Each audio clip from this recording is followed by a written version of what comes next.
Election commission में chief election commissioner की सरबराही में 3 रुकनी कमीशन ने पाकिस्तान मुस्लिम लीग नून और पाकिस्तान पीपल्स पार्टी के खिलाफ गैर मुल्की पार्टी फंडिंग केस की समाअत की। समाअत के आगाज में तहरीक इंसाफ के रहनुमा फारूक हबीब और वकील फैसल चौधरी इलेक्शन कमीशन में पेश हुए।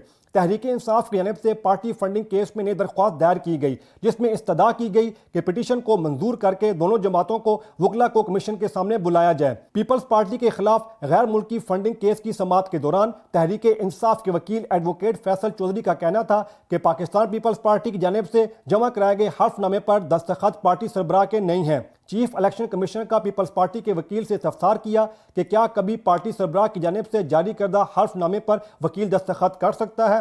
ऐसा कभी नहीं हुआ। वकला हल्फनामे पर दस्तखत नहीं कर सकते। चीफ इलेक्शन कमीशन ने पीपल्स पार्टी के वकील पर बरहमी का इजहार करते हुए हदायत की कि बाइख्तियार शख्स के दस्तखत से जवाब दोबारा जमा कराया जाए। चीफ इलेक्शन कमिश्नर ने पीपल्स पार्टी के खिलाफ गैर मुल्की पार्टी फंडिंग केस की समाअत 6 मार्च तक मुलतवी कर दी।